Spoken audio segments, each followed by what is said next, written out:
virtual Sunday service for the Unitarian Universalist Fellowship of Lake Norman.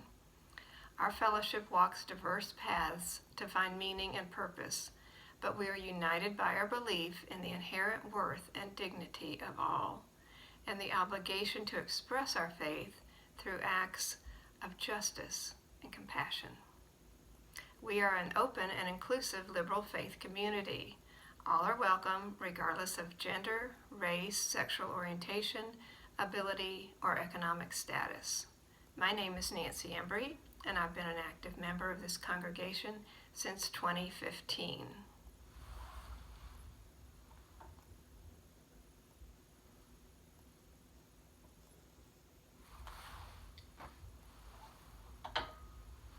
We light our flaming chalice to illuminate the world we seek. In the search for truth, may we be just, and in justice, may we be loving.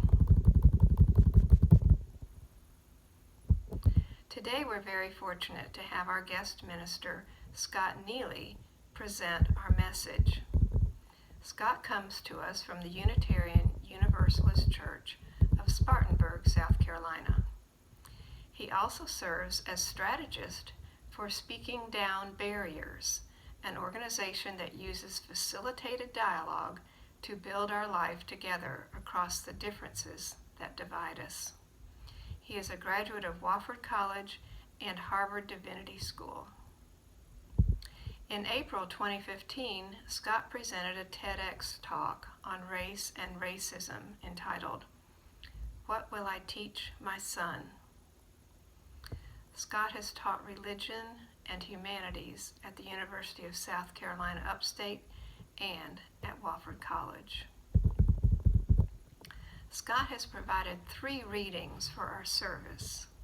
The first is, "We come to the practice of meditation, seeking relief from our suffering, and meditation can teach us how to transform our suffering and obtain basic relief. But the deepest kind of relief is the realization of nirvana. There are 2 dimensions to life, and we should be able to touch both. One is like a wave, and we call it the historical dimension. The other is like the water, and we call it the ultimate dimension, or nirvana. We usually touch just the wave, but when we discover how to touch the water, we receive the highest fruit that meditation can offer." Scott's second reading is this. Nikos Kazantzakis tells the story of St. Francis of Assisi standing in front of an almond tree in midwinter. St. Francis asked the tree to tell him about God, and suddenly the tree began to blossom. In just a few seconds, the almond tree was covered with beautiful flowers. When I read this story, I was very impressed. I saw that St. Francis stood on the side of the ultimate dimension. It was winter, there were no leaves, flowers, or fruits, but he saw the flowers. And the third reading is from Thich Nhat Hanh's Seeds of Compassion. We may feel that we are incapable of touching the ultimate dimension, but that is not correct. We have done so already. The problem is how to do it more deeply and more frequently. And now, Scott Neely with his message entitled, "Facing Reality." My name is Scott Neely. I serve as minister at the Unitarian Universalist Church of Spartanburg, South Carolina. I want to thank you for inviting me to join you today. I appreciate very much this opportunity and the honor that you do me and the congregation that I serve to be invited to join you in this service. I want to thank Nancy Embry and Nicole for all of their help shepherding me and guiding me in preparing for this service and getting this video to them so that it can be shared with all of you. I need that help, and I'm very grateful for their patience with me and all of their care. And I want to thank to your minister, Pat Jobe. Pat has been a friend and a guide for me for a long time. First of all, in community work that I do through an organization called Speaking Down Barriers. Pat has been a great champion and advocate for the difficult work of dialogue and connecting people across the very great differences that divide us, that the team that I'm a part of, what Speaking Down Barriers does. And Pat has also helped me enter into the Unitarian Universalist movement and to serve as clergy in this movement. I come from outside of this tradition, and Pat has been a person who has helped open the door and usher me in to the beauty and the power, the profundity of what the UU movement is about and what we do. So I want to express gratitude to him, to Nancy, and to Nicole, to all of you for your hospitality today. Facing reality.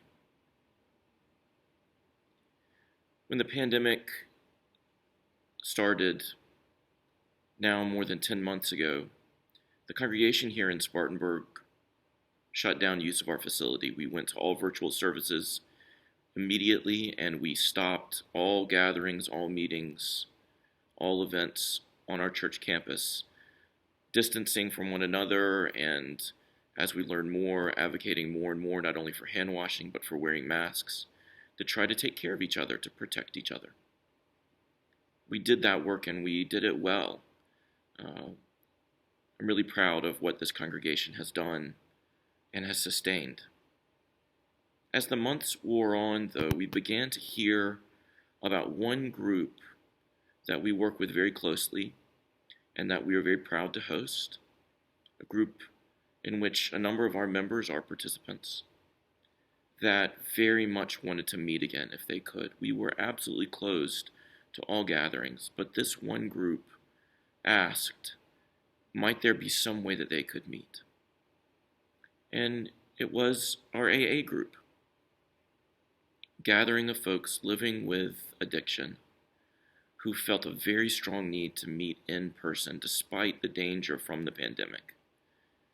And as a little more time went on, we began to hear more and more stories and statistics, anecdotes and data about the danger that the pandemic posed in particular to those of us who live with addiction. The danger of falling back into those habits, back into that addiction, was very great because of the isolation and the stress, because of all that this pandemic has brought to all of us. And so with great care, we spoke with our medical team and our doctors, with medical teams who work with folks living with addiction, with therapists and counselors. We consulted a number of people, and most of all, those of us who live within that community of recovery, to find out what we can do and how we could do it safely. We designed very strict protocols and a regular discipline of reading those protocols out loud in public at the meetings so that we could welcome these folks back into the physical building and still keep them and all the rest of us safe. And it has worked. They've done a brilliant job. They've abided by the very strict public safety protocols that we have insisted on, and they have been able to meet week in and week out since the early summer. An exception to our rule, a vital exception, one that we are very proud of. And in the course of making that exception and of that group meeting in our facility, one man who is a part of our congregation and a part of those groups has particularly stood out for the way that he has reached out to people. He is a wonderful person to begin with, a joyful, almost strangely joyful person because he finds silver linings and hope where the rest of us do not. And he makes it a habit, week in and week out, to call and text friends and acquaintances, people who have maybe shown up at just one meeting or that he's only heard about, and to invite them to join him at a meeting. He makes this his business. Now, he's got a job, he's got family, he's got a lot on his plate. His life is not easy at all. But this man makes it his work to constantly reach out and connect with folks, inviting them to come with him, always with him, to attend a meeting. Over and over and over again. He's like a shepherd. He accompanies people. And he'll say right away it's as much for him as for anybody else, because he needs it too. God knows he needs it, he says. But he connects with people and invites them in. And he does it with a strange joy. A joy that is hard to understand on the surface. What he's doing is asking of people one of the hardest things we can all ask, that they face a bitter reality in their life. He asks that of all of us, to see what the reality of our lives are, and if we need a meeting, to come. You know, as I do, that just making that choice to come to a meeting and to tell the truth of our lives, it's one of the most difficult steps that a person living with addiction can make. It is very hard to face that truth, to face that reality and to speak that truth. And this guy knows that. He lives that hard reality every day. And so he makes it his work to reach out to folks, to acknowledge how hard it is for himself, and to invite them to join him in facing this most difficult reality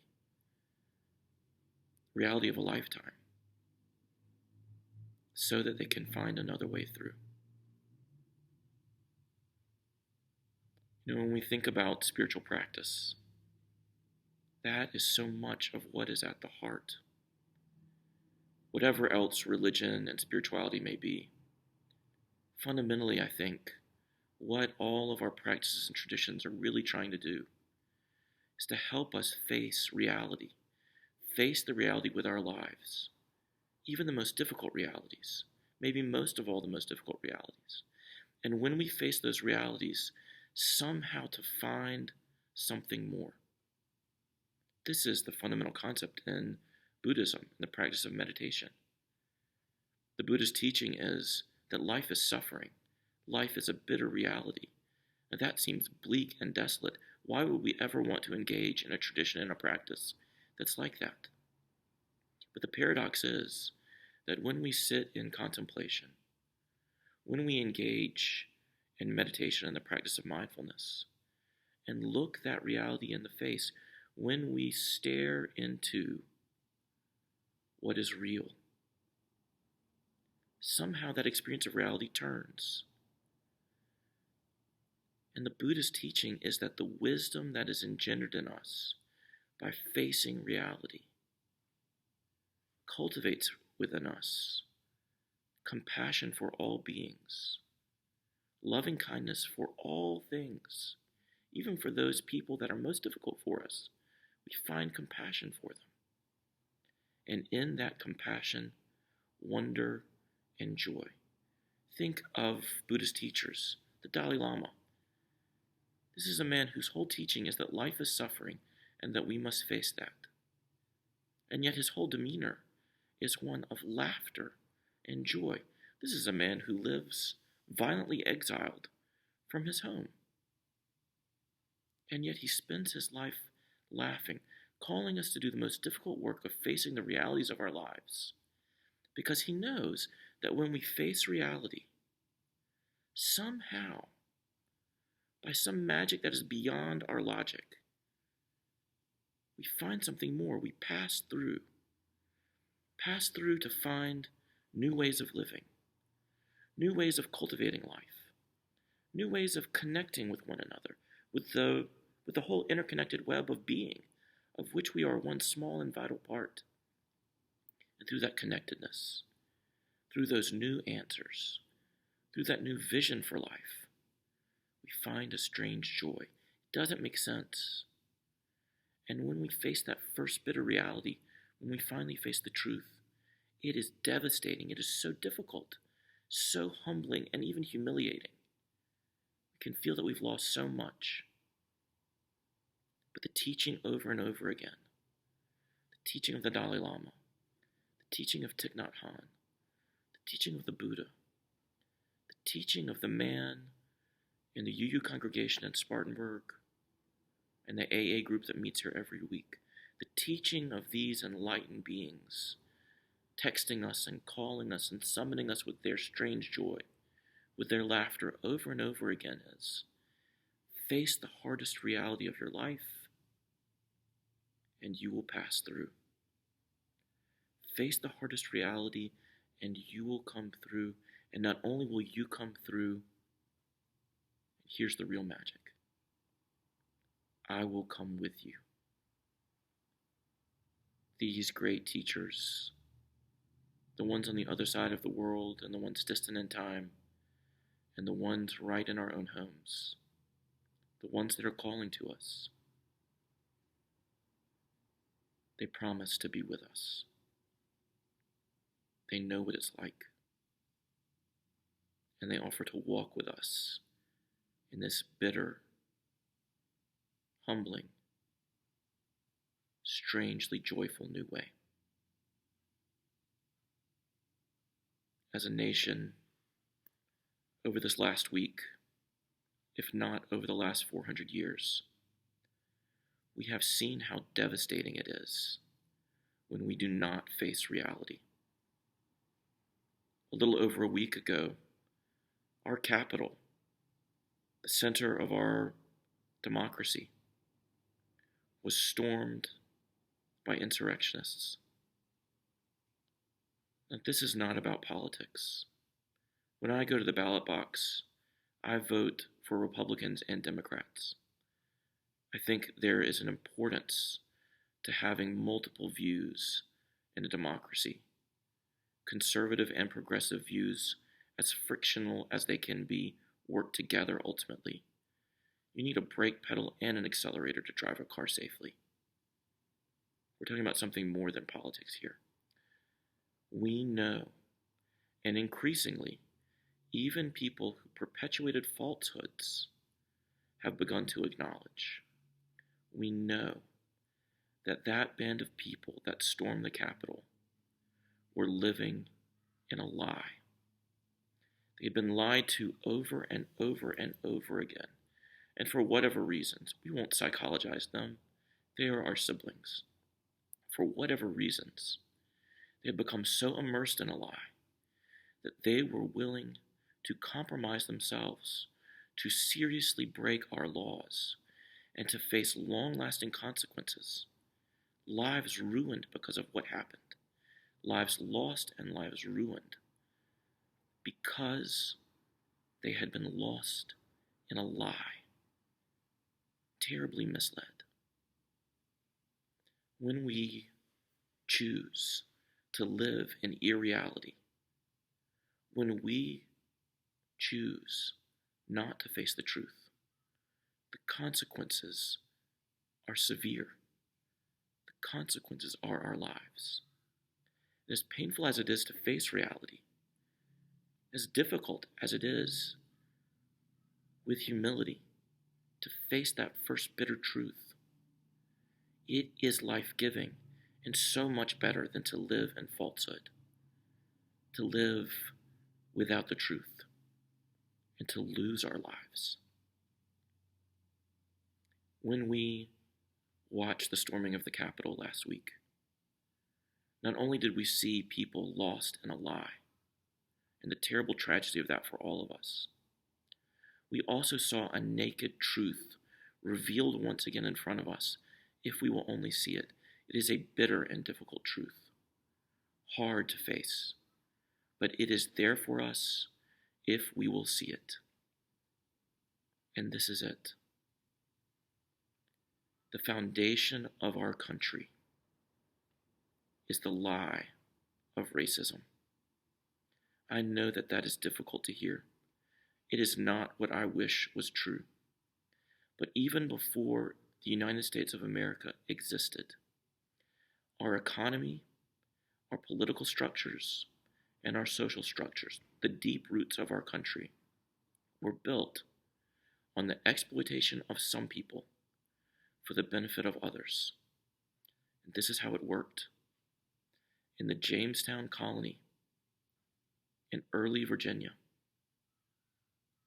a group of wealthy white planters promised European laborers, who they began to call white, the racialized category of whiteness invented for the first time in North America, promised them slightly more compensation, slightly more land, not a lot, not enough for a viable life, but just a little more privilege and power, if they would join with the white elites against the African laborers who began to be called black.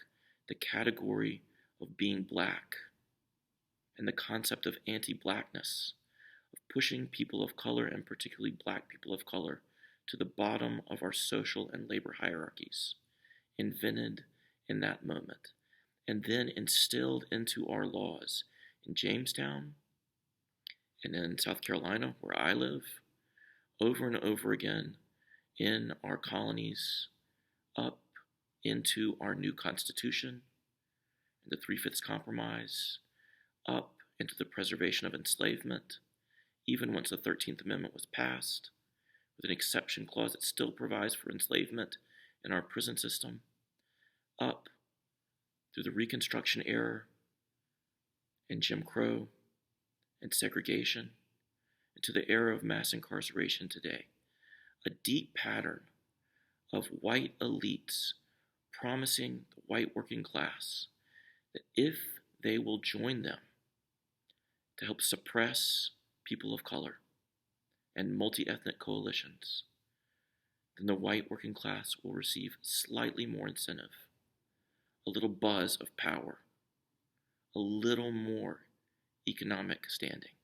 Not much, nothing viable, nothing to live on, but just a little more than the people who would be pushed to the bottom. I know that this sounds absurd. How could it be that this is actually something that we created on our continent? But the history is there to see. It's there to read. And I encourage you to check it out. Don't take my word for it. Go and see if this is the truth. And I know it sounds absurd that this would be repeated over and over again in our country. But it is absolutely what we have done. It is our bitter truth. And when we watch those insurrectionists storm our capital last week, please hear me.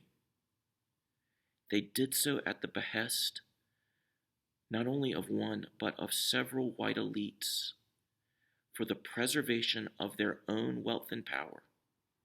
The promise of a little buzz of power, a little incentive that is nothing to live on and that has ruined their lives for breaking those laws, in order to try to disrupt and destroy a multi-ethnic, democratically elected coalition. That is the naked truth in front of us. When you look at those pictures, it is everywhere to be seen. The promise was made at the rally beforehand. I'll go with you. I'll be with you. And then our president went to the White House. The White House. Listen to the words. The White House. And watched those people storm the Capitol. Wasn't with them. Didn't go with them. And whatever consequences are suffered, it seems doubtful that they will be nearly as severe as what the followers will suffer for their terrible actions. When we live in a lie, the consequences are horrible. But if we can face the truth, the bitter and terrible truth of our lives, we can find a way through. This weekend we celebrate the legacy of Dr. Martin Luther King Jr. And Dr. King tried to warn us more than 50 years ago. He said that our country is born of three terrible forces, triplets he called them: materialism, militarism, and racism. And we saw that on display once again this week, a little over a week ago at our Capitol. Materialism, economic distress from an economy built on consumerism that cannot sustain itself in a pandemic. Militarism, we saw the weapons. We saw the use of violence. We saw the way that military violence is inculcated throughout our culture, in our entertainment, in our police forces, in the ways we think and act towards each other. And racism, the exploitation of one group for the benefit of another. And yet Dr. King had hope. He hoped that if we could face these bitter truths, we could find a way through. A strange possibility, a strange joy. Will we ever learn this lesson? The teaching of our religious traditions, the teaching of our great leaders, the Dalai Lama, Thich Nhat Hanh, the Buddha, Dr. King, is face the truth, face the bitter reality of our lives. And if we will, we can pass through. Dr. King's vision was not of a broken and violent America. It was of a beloved community, a place of strange joy where we can live together in fellowship and harmony finally, after so much pain, so much loss, so much exploitation, if we will only face the truth. The man I told you about from the UU congregation in Spartanburg, he's a black man, and he makes it his business to reach out to every person he knows, no matter their background, no matter their color, to speak to them in their suffering. And not only to tell them they should go to a meeting, but to offer to go with them. Hey, want to go to a meeting? I need to go too. Over and over again, he faces the bitter reality of his life to summon the rest of us to join him. To join him not only in humility and pain, not only in the hard side of the truth, but in the strange joy that it yields. A strange joy that he embodies, enlightened being that he is, to which he calls us all. If that man, if that black man who knows the pain of this life in so many ways, if he is willing to walk with us into the bitter truths of our lives, so that we can find something more than this, so that we can find that strange joy, will we choose to face the truth of all our lives and walk with him? Thank you so much for allowing me to be with you today. Thank you, Scott, for this inspiring message. And Scott has provided another beautiful reading from Thich Nhat Hanh's Seeds of Compassion to close his sermon. We come to the practice seeking relief in the historical dimension. We calm our body and mind and establish our stillness, our freshness, and our solidity. We practice loving kindness, concentration, and transforming our anger, and we feel some relief. But when we touch the ultimate dimension of reality, we get the deepest kind of relief. Each of us has the capacity to touch nirvana and be free. Scott, we are truly grateful for the time you devoted to preparing this message, and it will give us a lot to ponder in the days ahead. And now, let us enjoy a musical interlude from Mike Alec.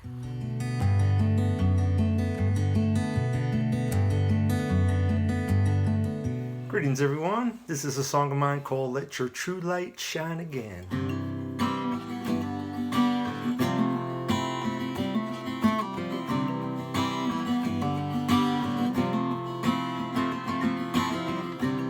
Clear winds blow down this road ahead, but the path is wearing thin. Twisted branches, they block the sky, and the true light can't come in. No, the true light won't come in. Did they stop you in your tracks, my friend? Did they hang your hopes on a limb? Did they take your part, forsake your heart? Now the true light won't come in. But you know they say there's just one way, but it's a long way out if you're chasing the wind. Leave your fears behind and those tears that blind. May your true light shine again. Let your true light shine again.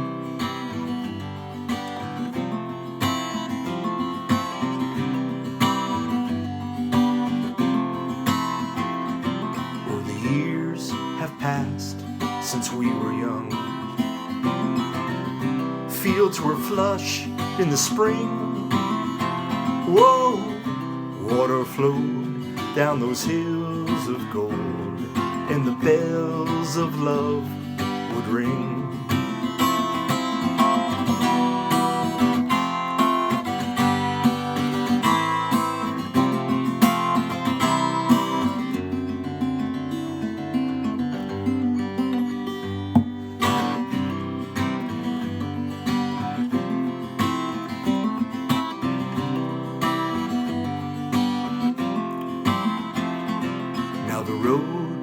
Turns and divides, but it's you, only you, who decides.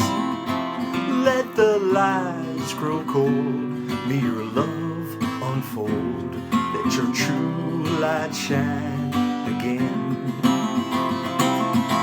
Hey, you know it's true, it's up to you, but it's a long way out if you're looking to roam. Leave your fears behind and those tears that blind. May your true light shine again. Let your true light shine again. May your true light shine again.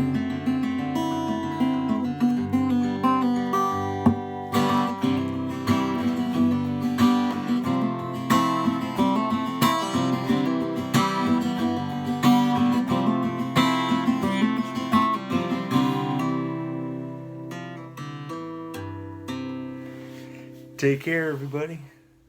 Thank you, Mike. We always look forward to your music, and it stays on our hearts long past the service. And now for an announcement. If you are a visitor, welcome. We are so pleased you joined our virtual service. If you like what you have heard so far and are wondering how to stay connected or get involved with our congregation, please reach out to our membership chair, Linda. Her email address can be found at the bottom of the screen. We also have an active program for children that has reached creative heights of invention during this pandemic. Parents, we encourage you to contact us for more information about our wonderful children's program. And now, let us all go forth and live our lives with integrity.